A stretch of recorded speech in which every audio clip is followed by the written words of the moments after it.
창세기 49장 13절에서 28절 말씀.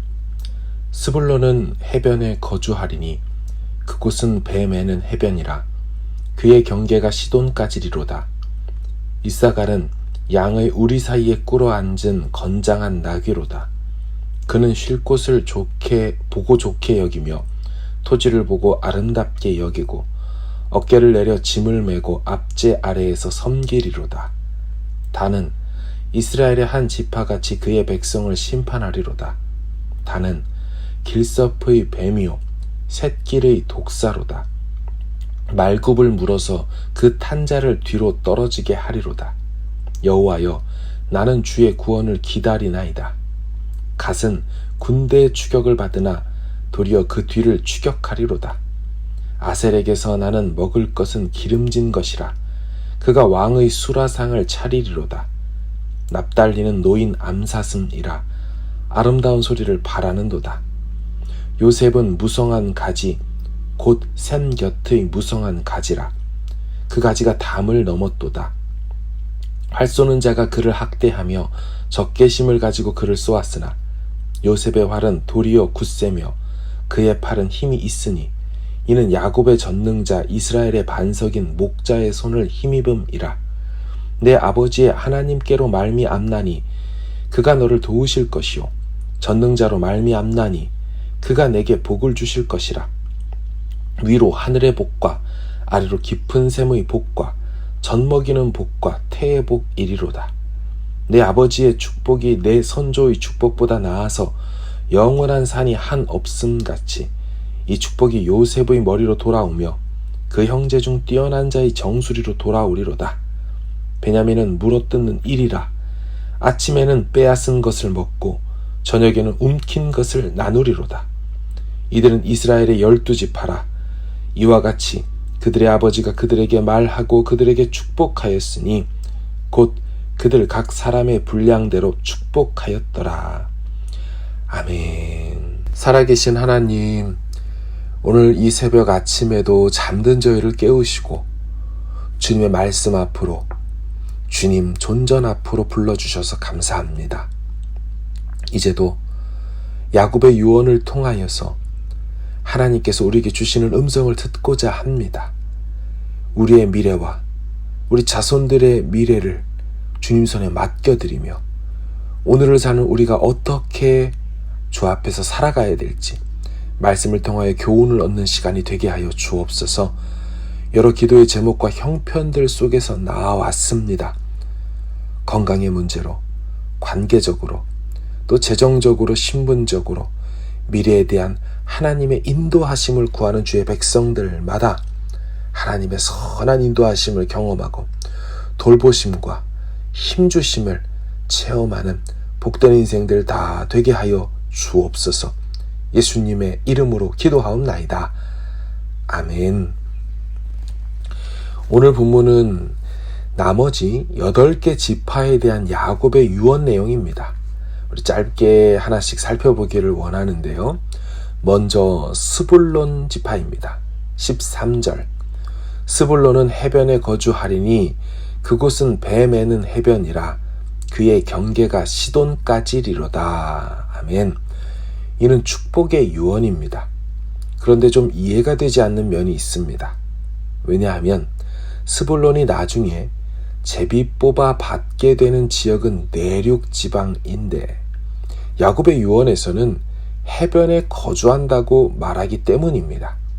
이것은 스불론이 내륙에서 지파 경계 너머의 해양 지역까지 그 활동을 넓혀가는 것을 의미한다고 봅니다.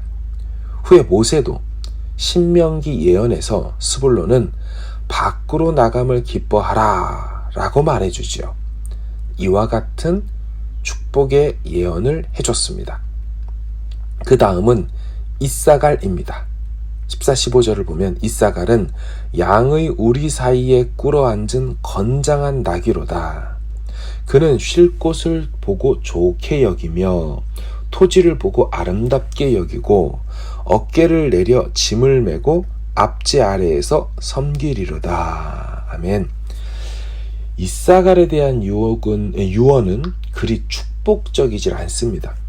이사갈은 건장한 낙위임에도 현재 꿇어앉아 있다라고 말합니다. 힘이 있지만 힘을 발휘하지 못하는 것이죠.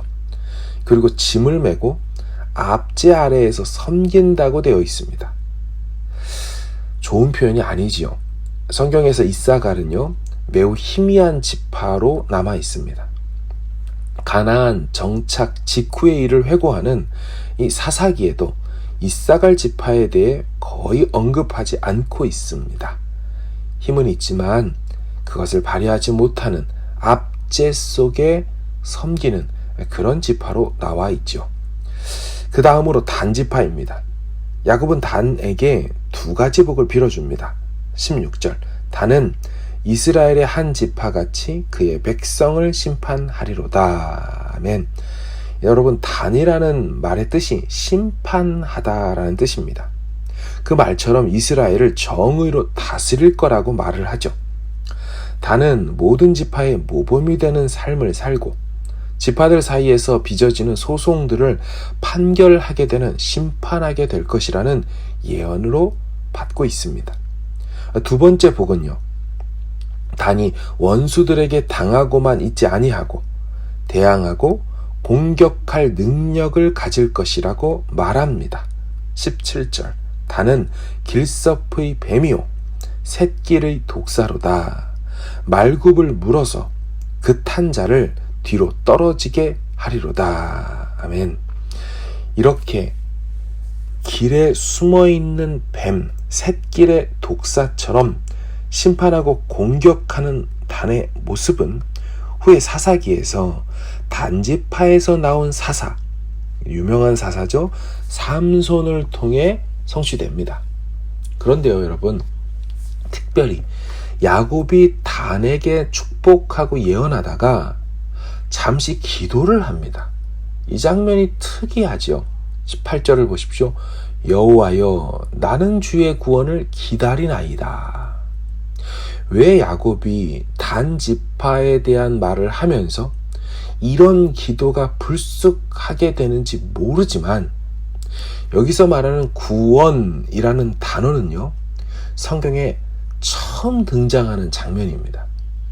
아마도 심판이란 이름을 가진 단지파의 미래를 예언하면서 동시에 구원을 요청하는 것 같습니다. 실제로 택한 백성들에게 심판과 구원은 항상 짝으로 같이 다녔다는 것을 보면 이해가 되는 대목입니다. 어쨌든 야곱의 이 기도가 괜시리 마음에 남습니다. 여호와여, 나는 주의 구원을 기다리나이다. 아담 이후 인류의 바램을 담아 기도하는 것만 같습니다.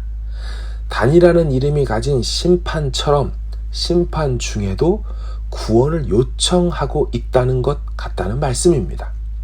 자, 그 다음으로 갓과 아셀 지파입니다. 19절, 갓은 군대 추격을 받으나 도리어 그 뒤를 추격하리로다. 아멘. 갓이요, 결코 순탄한 삶을 살지는 못할 것이라고 말합니다. 군대 추격이 있다라고 하죠. 하지만 그럼에도 쫓기고 당하기만 하지 않고 역습하는 군대가 될 것이라고 말하죠.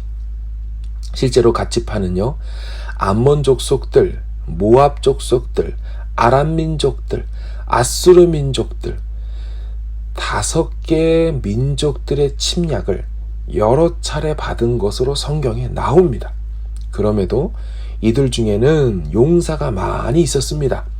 역대상 12장 8절을 보면 갓 사람 중에는 광야에 있는 요새에 이르러 다윗에게 돌아온 자가 있으니 다 용사요, 싸움에 익숙하여 방패와 창을 능히 쓰는 자라. 그의 얼굴은 사자 같고 빠르기는 산의 사슴 같으니. 이와 같이 말하고 있죠. 그 다음으로 아셀 지파입니다. 20절, 아셀에게서 나는 먹을 것은 기름진 것이라. 그가 왕의 수라상을 차리리로다. 아멘. 아셀 지파는요, 이스라엘의 가장 기름진 옥토를 차지할 것이라고 말합니다. 훗날 아셀 지파는 갈릴리 호수 서쪽에 위치한 기름진 고원을 정말 차지했습니다. 그 다음으로 납달리 지파입니다. 21절 납달리는 노인 암사슴이라 아름다운 소리를 바라는도다. 암사슴은요, 아름다움과 떼를 지어 다니는 것으로 유명합니다. 납달리 지파는 암사슴처럼 자유와 민첩성을 누리게 될 것입니다. 남쪽으로는 수불론과 이사갈 지파와 접해 있고 서쪽으로는 아셀 지파와 접해 있지만 북쪽으로는 제한이 없이 뚫려 있었습니다. 아마도 이러한 상황이 납달리를 자유인이라고 예언하는 것과 연결되어 있는 것으로 보입니다. 그 다음으로는 요셉입니다. 이미 말씀드린 것처럼 아들 므낫세와 에브라임은 그들의 삼촌들과 함께 어깨를 나란히 하여 기업을 얻게 됩니다. 분량에 있어서 유다에게 예언한 것과도 같고 그 내용도 풍성하지요. 한번 들어보십시오. 22절 요셉은 무성한 가지 곧 샘 곁의 무성한 가지라 그 가지가 담을 넘었도다. 요셉의 활은 도리어 굳세며 그의 팔은 힘이 있으니 이는 야곱의 전능자 이스라엘의 반석인 목자의 손을 힘입음이라. 네 아버지의 하나님께로 말미암나니 그가 너를 도우실 것이고 전능자로 말미암나니 그가 내게 복을 주실 것이라. 위로 하늘의 복과 아래로 깊은 샘의 복과 젖먹이는 복과 태의 복이리로다.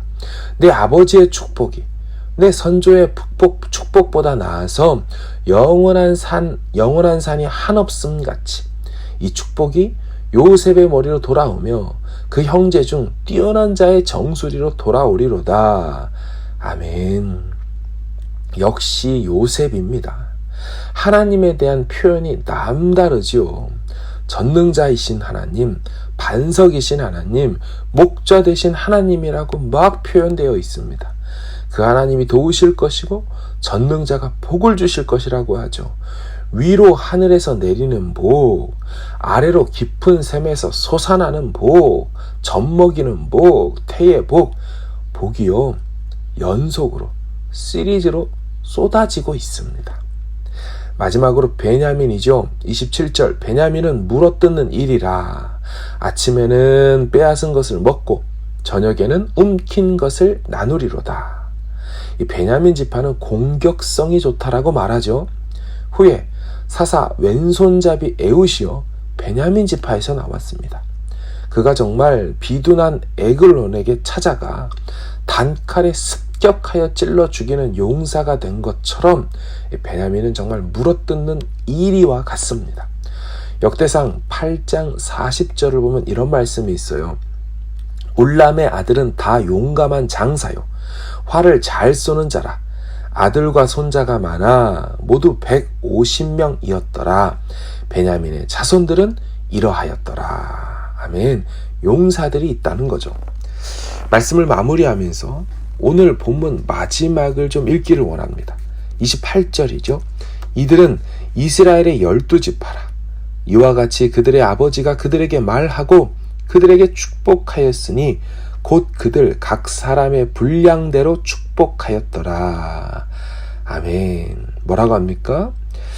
그들의 아버지가 그들에게 말하고 그들에게 축복하였으니 곧 그들 각 사람의 분량대로 축복하였더라. 사랑하는 여러분, 말씀을 보면 야곱의 예언적 유언이요 진공에서 나오지 않았음을 알 수 있습니다. 지파 조상들의 삶과 됨됨이에 근거하여 예언이 나왔다는 걸 알 수 있죠. 그리고 그것은 지파의 미래에도 영향을 끼쳤다는 것을 알 수 있습니다. 어떤 면에서 야곱의 아들들은요 심은 대로 거두었을 뿐만 아니라 그들의 행실은 후손들에게 영원한 영향을 남겼습니다. 그들 각 사람의 분량대로 축복하였다고 하지 않습니까? 그 옛날 저들의 인격과 삶이 그들과 그들 후손들에게 영향을 끼쳤다는 것입니다. 우리가 무엇을 배울 수 있을까요? 마찬가지죠. 현재 우리의 인격과 삶은 우리와 우리 자손들에게 영향을 줄 것입니다. 부모의 등을 보고 배우는 자녀들이 그렇지요. 부모의 언어와 습관, 어떤 상황에서도 반응하는 감정의 표현과 눈빛과 행동을 저들이 보고 배울 것입니다. 평생의 인격을 결정짓는 시기가 자녀들이 부모와 함께 사는 시기일 것입니다. 야곱의 유언을 보며 우리는 우리 자신을 돌아봐야 할 줄로 압니다. 결국 야곱의 유언이지만 하나님이 하신 예언이라는 사실 앞에 오늘 우리의 삶은 우리의 영원한 미래를 결정하게 될 것입니다. 여러분, 이 말씀은 양날의 검과 같습니다. 신명기 말씀처럼 우리 앞에 복과 저주를 동시에 둔 것과도 같습니다. 누군가는 복 있는 사람으로 살아가게 될 것입니다. 철을 따라 과실을 맺고 잎사귀가 마르지 않는 복을 누리게 될 것입니다. 하지만 또 다른 누군가는 복 없는 인생을 살게 될 것입니다.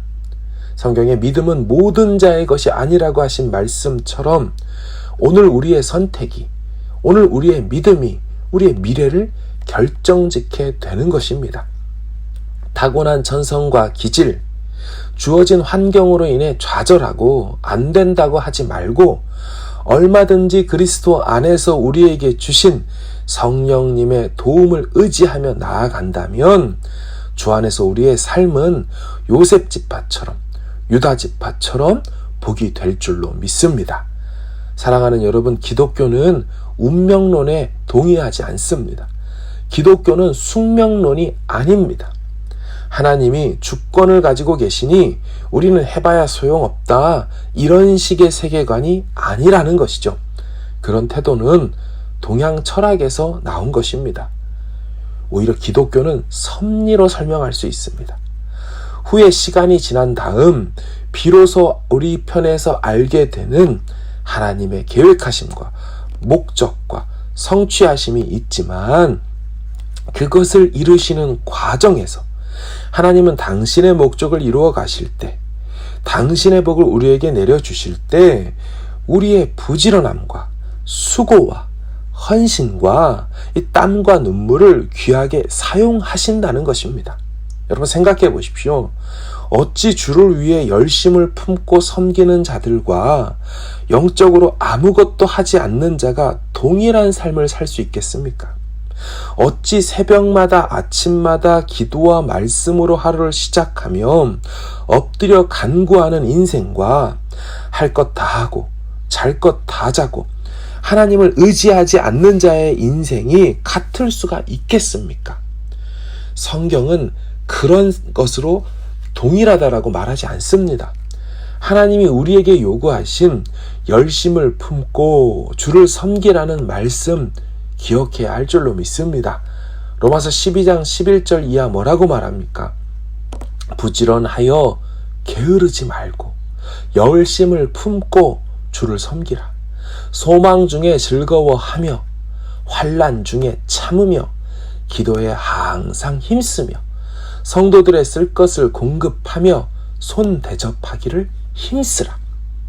여러분, 열심을 다하여 주를 섬기고 환난 중에 참고 기도에 항상 힘쓰고 그와 같이 살아가는 모습을 요구하고 있고 그것이 복음에 합당한 삶이고 복음을 누리는 삶이라고 말하는 것입니다.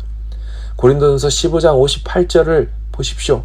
그러므로 내 사랑하는 형제들아, 견실하며 흔들리지 말며 항상 주의 일에 더욱 힘쓰는 자들이 되라. 이는 너희 수고가 주 안에서 헛되지 않은 줄 알미라. 아멘. 사랑하는 여러분, 해 아래서 수고하는 모든 것들이 헛되지만 그리스도 안에서 수고하는 모든 것들은 결코 헛되지 않은 줄을 믿으시기를 바랍니다. 아멘. 우리 같이 함께 이 말씀 기억하며 기도합시다. 하나님, 12지파에게 주신 예언적 축복은, 그 예언적 유언들은 절대로 저들의 삶과 무관하지 않았습니다.